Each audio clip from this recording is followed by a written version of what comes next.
Welcome to the Week 2 update for the Singapore Tour. Thank you all for joining me. Today I'll be taking a look at the Week 2 pipe that contains a massive amount of high ends. We have 12% odds with 3 prior Luigi variants along with a number of good karts and gliders. I'll be going into the specific value of each of them momentarily, but first we're going to take a look and see how Week 1's ranked mode ended. So drum roll please. We have a first place finish, which is very nice, and as I've detailed here on the channel, I've taken a step back from competing in ranked mode. It's not something I actively do on a weekly basis, and this score alone, we see the new purple Koopa free running here. Very nice, double bomb skill. Collect all of those rubies and the driver cap tickets, so that's very nice. But moving right along here. 6K clear of second place, which is very good. I spent less than 30 minutes doing these runs, and that's all set up by the way I've tailored the ecosystem to behave around me, right? When you're not competing on a week-to-week basis, it doesn't take a lot of effort to perform in such a way. And that's the nice thing about taking a step back from the game, is that the game will only present you with rankings based on that similar ability. I know there's a lot of controversy over what that entails, but we've seen anecdotally on the channel here, it's still behaving the way how I initially described in the Resource Masterclass. The major difference in ranked mode is just in terms of the volatility in ranked opponents. You're not going to be that tier 49 player observing tier 70 opponents who are in the top 100. It's not going to happen. That happened to me last year, but since they've adjusted the ranked algorithm, that sort of situation is no longer possible. It's more fertile for growth. However, that also has a caveat to it, which is that if your loadouts and the strength of your inventory does not match the level of competition and what is demanded of that, then it's going to be a very difficult experience. But you can still reach your equilibrium point as I described in that material. And one way that I've found where my spot is I've just been basically treading water here at tier 55 and only competing when it's exciting and enjoyable for me. So here were the runs. I didn't maximize the Singapore T version of the track since my loadouts weren't good, and that wasn't going to be fun to maximize that. I could have probably gotten 13K if I was going all out, but it was the 2 tracks, the other ones, right, where I had a lot of fun. So Triple Coin Frenzy with Funky Kong, one of my all-time runs. I almost recorded it too. I kind of was kicking myself afterwards for not recording it, but 43K just about. And that essentially completes the end game now. So all of the Kongs are maxed out, which we'll take a look at the profile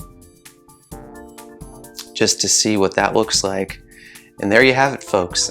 As soon as I did that, I was like, wow, a little bit of disappointment. It's like somewhere inside of me, I was hoping to see like the credits roll or something, right? So I've reached my end game, and this is the reality of Mario Kart Tour and the way how the ecosystem moves forward and the consequences of what happens when the development team ends the support or the introduction of characters and character alts from specific families. Because if you're a fan of these characters, and I'm completely free to play, so all of the paying players who are Kong fans did this a long time ago, and I've had the capacity to do this a long time ago.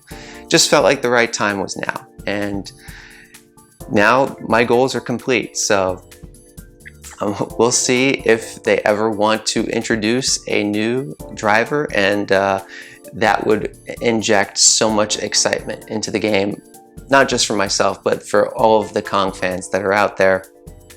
And listen, I hear, you know, not everybody wants to see these characters in the game. A lot of people don't care if these characters come into the game. But the simple fact is that if they're doing it to these characters, they're going to be doing it to the other characters. And I read the comments on various social media platforms, Twitter, Reddit, and the like, and I've seen players complaining like, hey, we haven't seen another Peach character. I'm not going to play until another Peach character comes. Well, hopefully they don't treat you like they treated us, because it's been 18 months, and that's a reality that I think every player has to face. That's the real talk here, folks, is that if they do it to the Kongs, they can do it to you, and it's likely to happen to your character if they are doing it to the Kongs, because it's not directed at one specific character, but it's reflective of the entire landscape of the game. So a little bit unfortunate. We've been talking about character diversity on the channel here for the better part of a year now, and the wheels haven't really gotten into motion in regards to that, which is unfortunate. Anyway, soapbox rant aside, let's check out this pipe, because it's very good, and some of you may want to be pulling on this, and I wouldn't blame you. So we have here a 12% high-end appearance rate, which is really phenomenal. And let's talk about the value of each of these things individually, right? We have Luigi Painter, Lucky 7 special skill. It was introduced during Paris 3 last summer. And if we scroll through the track listing here, folks, this is very nice. It has 34 tracks, but of the 34 tracks, only 20 of them are assumed value. So there is a significant portion of city tracks here for Luigi Painter. And the other problem that Luigi Painter runs into is his overlap with other top tier special skills. So out of the 20 assumed tracks that he has, he's only the top driver on 4 of them, okay? So that's only 20%, similar to that of Pauline Rose, who we discussed in the last video. I will put a card in this video for that in case you missed it. But only 20% of his value is going to be clear of the coin box, boomerang level of drivers that are just a notch above Lucky 7. And if we factor in other Lucky 7 drivers, which Luigi Painter is on an equal playing field with, then that niche shrinks to only 2 tracks, or 10% of his total value. And what this does is it creates a polarized narrative within the community. Some players will say Painter Luigi is one of the best drivers in the game. Absolutely, if you look at the rankings, statistically speaking, in a vacuum that is, he is one of the top drivers in the game. However, from specific inventory points of view, if you are heavily invested into those top tier special skills, Luigi Painter might come across as being not very good, to put it mildly. So, as always, when I present the value of these things on the channel here, I don't say this is the letter of the law, right? It is always a unique, individualized experience, and this Luigi Painter can carry your account. I know players, particularly those in the free-to-play community, who have been enormously successful with Luigi Painter, such as Isai. It's really carried his account. However, if you are on that heavier investment scale, you might find, based on your prior investments, that Luigi Painter does very little for you. It is in ranked mode for Singapore Speedway, the normal version, in this week's ranked mode. Luigi Classic has the same skill, Lucky 7, and he only has 20 courses of value. So this is the sign of his age, right? Luigi Classic was introduced in the Mario Bros Tour, I believe was the name of it. It was before I started playing the game. So definitely shows the age and the number of tracks, only 13 of which are assumed value tracks. And similar to the Painter Luigi, 4 of those 13 tracks confer its top level special skill, right? So it's not going to have overlap with coin box, it's not going to have overlap with boomerang on those, except for of those 4 tracks, 2 of them are going to be not inhabited by other Lucky 7 drivers. So these are, just like I was talking about with Luigi Painter, drivers that are on an equal playing field as Luigi Classic for those. So it's really just 2 tracks, exclusive niche for this driver. And of those 2 on Mario Circuit 2T, which is right there, Pit Crew Toad, which is a super boomerang driver, is available on that track, which is a budget option.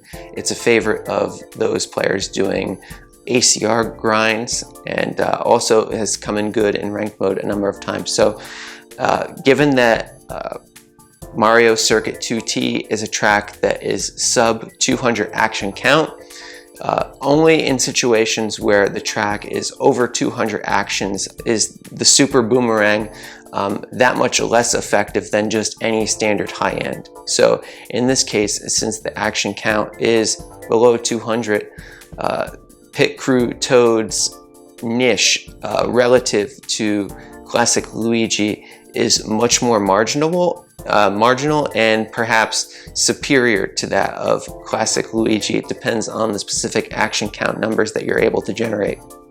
So that's all stuff that you folks can calculate and keep in mind for yourself. And Luigi Classic is available in ranked mode for Sunset Wild's normal variant. Now, next up, we're going to Builder Luigi, who has 27 courses of total value, which we'll scroll through right now, and 19 of which are assumed value, which is a good amount. Certainly if you don't have very much coverage, this is something that can help your account mightily. However, it doesn't have access to a significant number of courses without Coinbox and Boomerang. It's only 2 courses overall, and one of those courses, Rosalina's Ice World T, is a course that has access to none of the unanimously considered elite special skills in the game. However, one thing to keep in mind with Rosalina's Ice World T is that Pink Gold Peach, PGP, is in the middle shelf of that track's course value. It's just a favored course for PGP, and when the cup is named after her, such as the Pink Gold Peach Cup, she will rise to favorite course value and be in the top shelf, which has occurred in ranked mode in the past. So while the strict value of Rosalina's Ice World T does not have an elite special skill in the top shelf, conditionally it may. And if we take a look here, Builder Luigi has access to Singapore Speedway RT for Week 2's ranked mode. Next up, we have the Painster, which has 28 courses overall, 15 of which are assumed value. And what sets this cart apart is that it has the 9th largest hitbox in the game. Now, I've talked a little bit about hitbox in Mario Kart Tour, generally more from the driver sense when I talk about the weight class of a coin box driver, since that will greatly impact the amount of coins that you're able to obtain when the coin box is spitting out those coins. The cart size also factors, which other players and content creators such as StudFit have gone into greater detail on, and you can check out their content for the exact size of the hitboxes and the listings for those things.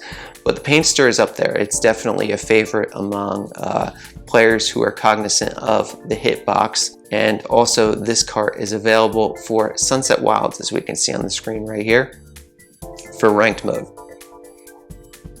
Next up, we take a look at the Black Dozer, which has 24 courses of value and 19 of which are assumed. This is a very meaty cart, right? This is the meat and potatoes, the high number of assumed value courses, which is what you really want to see in a cart. I've pulled it for free in the past, which was very exciting. That was back in the Toad v Toadette Tour.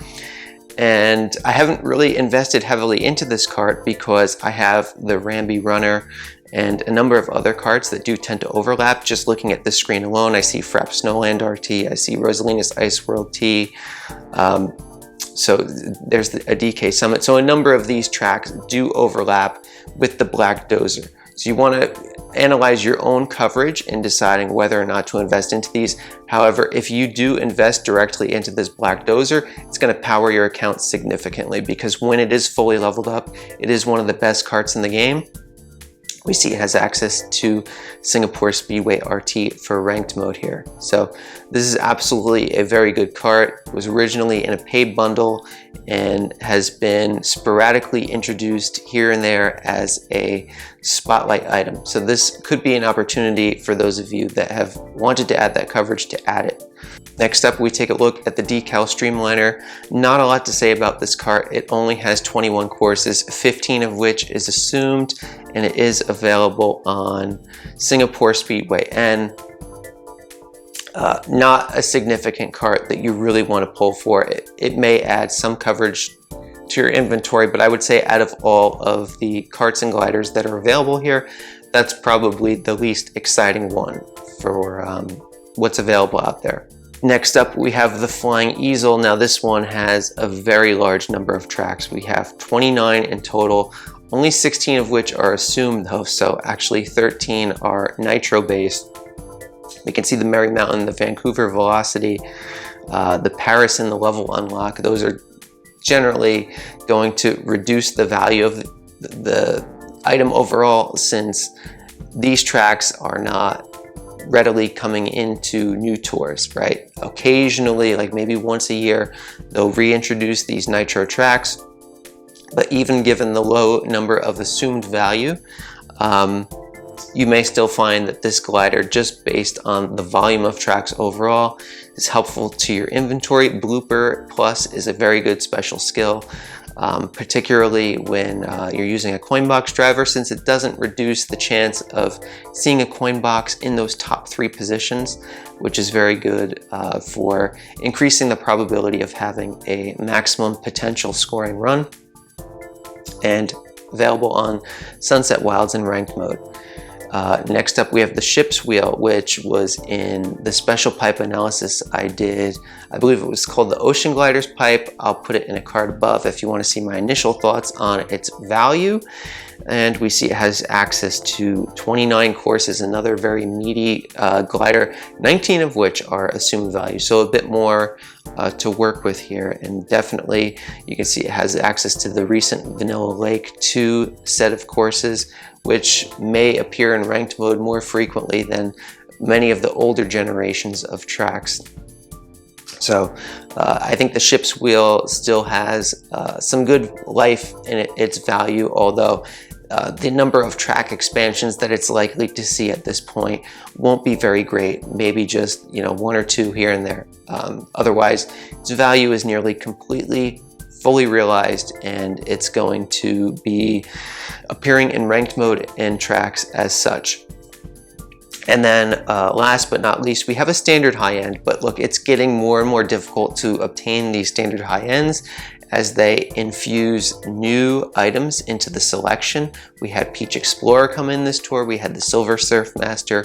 Recently, we've had the Starry Great Sail and a number of other items. They're just coming in. I believe there's over 60 items now at this point. So basically less than a 1 in 60 chance to obtain the Starry Black Great Sail, mind you.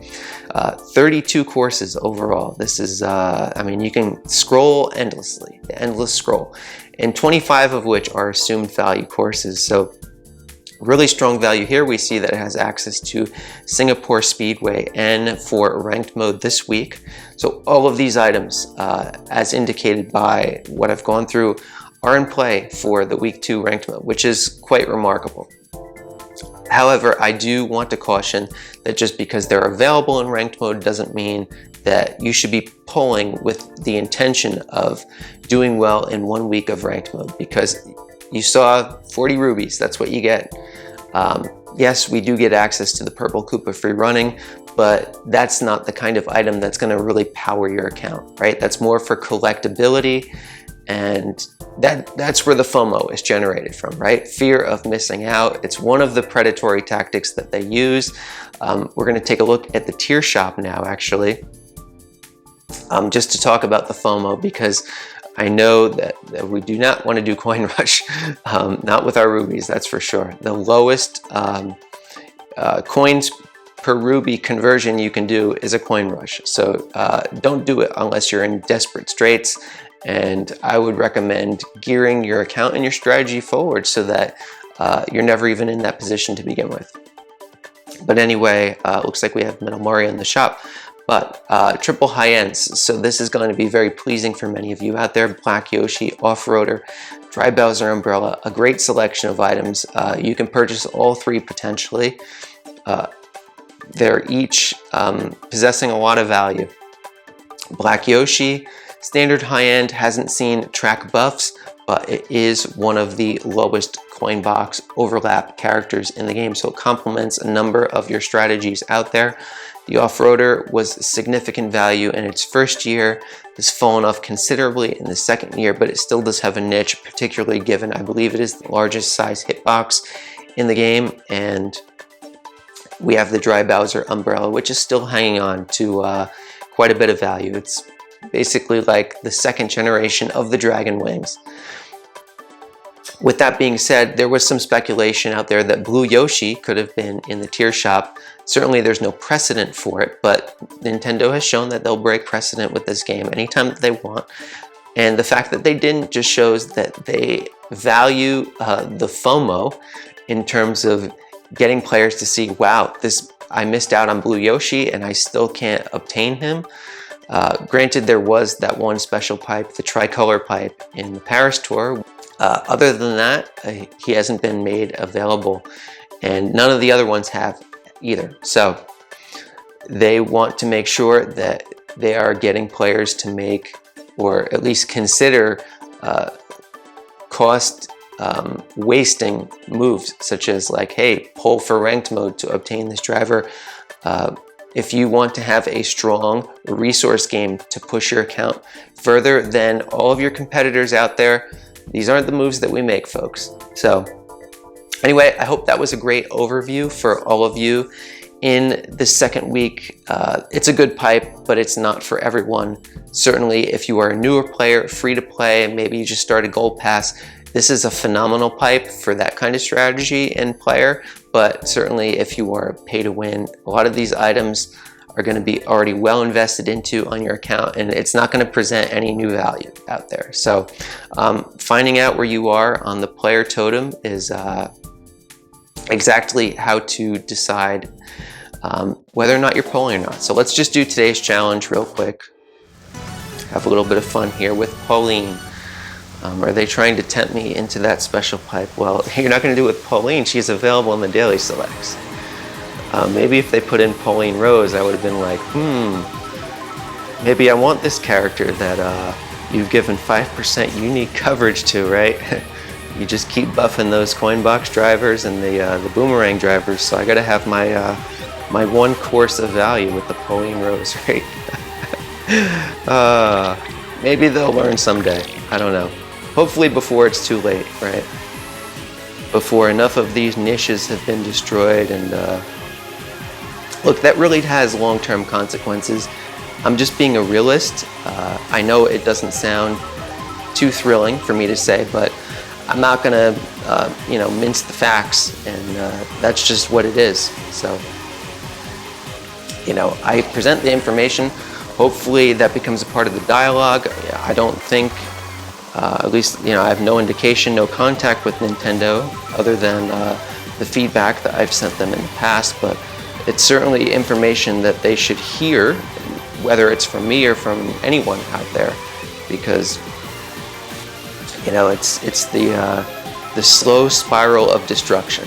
And many of us out there have great visions for what this game has been and what it can still be, and that's the positive spin on things, right? Is that we say it because we want to see greatness come from this, and it has the potential. They've put in all this time to make beautiful courses like Singapore Speedway, and we'd still love to see other beautiful cities. I mean, a lot of people have been looking forward to seeing Cairo.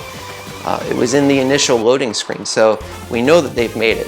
For example, like when Sydney was released, White Lightning showed that the file of the thumbnail image that they used for Sydney was developed in March or April of 2019, which was several months before, nearly half a year before the game even launched. Meaning that a lot of these assets have been in the bank. They've been holding out on us, and just gradually, it's like a slow drip.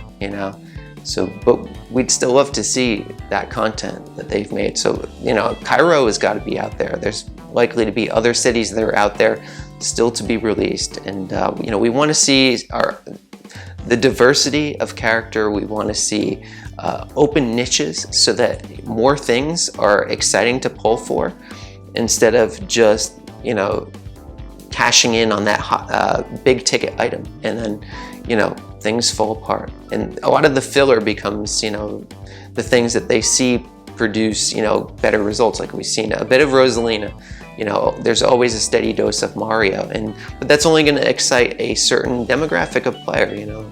And Mario Kart as a brand is larger than just Mario, based on the rumors that have been going around for, you know, the official Mario Kart 9. I'm going to call it the next Mario Kart, since Mario Kart Tour feels a little bit like Mario Kart 9.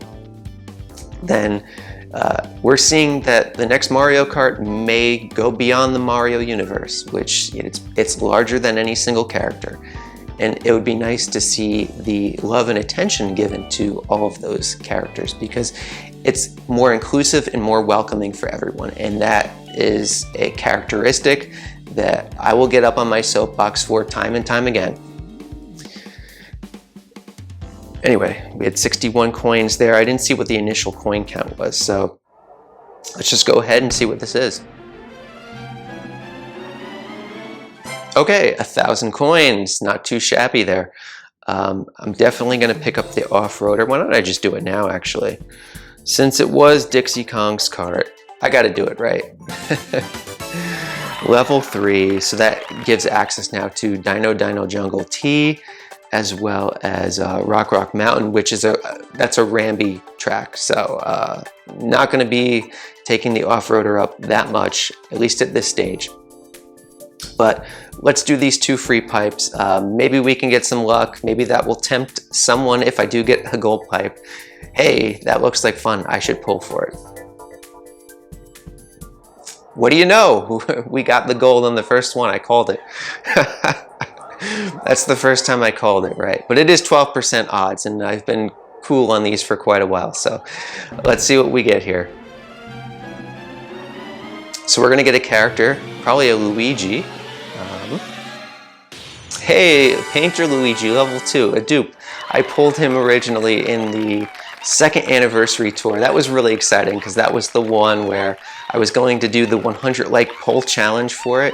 And it came up just a little bit short, and I was a little bit tempted to, but you know, I stuck to my guns. I was like, no, I'm gonna keep saving these rubies because, look, in case you haven't caught up with what I'm doing, I'm not putting my rubies into their economy until they put forward the content that, you know, supports the thing that I really enjoy the most in the game, right? Sometimes you have to speak with your wallet on these things. And while I don't use my wallet on this game, make no mistake, these rubies right here have a value to their virtual currency economy. Make no mistake about it. Anyway, I'm not gonna reset. Let's see if we can go 2 for 2 though. That would be crazy, right? It's a green one. Faker would be really insane, but it's probably gonna be a normal. Yep, Larry, all right. That was really cool. Maybe somebody wants to pull now because I pulled the gold pipe. Anyway, but do keep in mind all of the information that I presented here, and only use your rubies here if you see a strong path forward for these items in your inventory. That's what's most important. That's what will give you that feeling of fulfillment at the end of the day after you've made the pulls. Anyway, I do hope you all found this informational and a little bit of fun. If you have, please leave a thumbs up and subscribe if you haven't. We do a lot of great data-driven objective coverage of the game, and I do hope you all enjoy that. So I'll be seeing you all soon enough. Take care, everyone. Bye-bye.